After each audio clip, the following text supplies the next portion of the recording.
Imagine I go home tonight and Margaret, my wife, says, Shay, I don't feel loved by you anymore. And I love that lady to bits. What's probably the most unhelpful thing I can now say is, but of course I do. Especially if I go along to prove it. Don't I put the rubbish out? What do you mean I don't love you?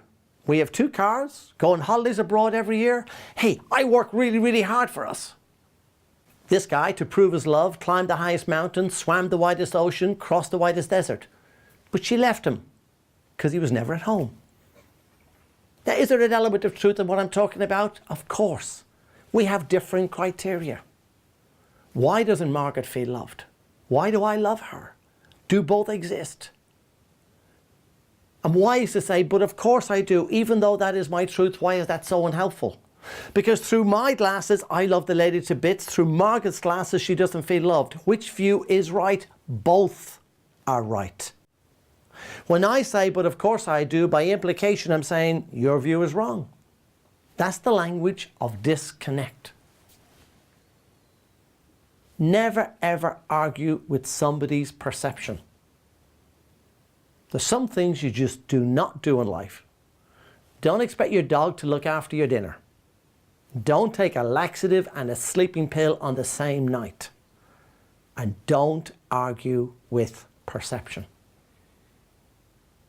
You see, my criteria and why I feel loved is because of bear hugs. That's how I feel loved, when I can give bear hugs and receive them.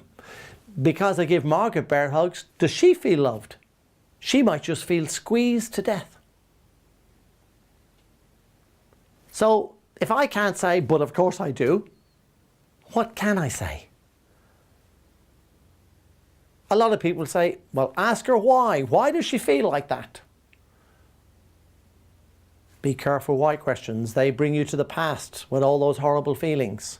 Margaret, why do you feel like this? Well, now that you mention it, Shay, last weekend, last summer, as a matter of fact, since the 2nd week we were married. It's really hard not to be defensive now. Much better to use a what question. Margaret, what have I got to be doing so you know I loved you? Well, Shay, just ring me now and again during the day. Ring you? But I've nothing to say. It doesn't matter, because then I know you're thinking of me. Weird. Not weird, just different.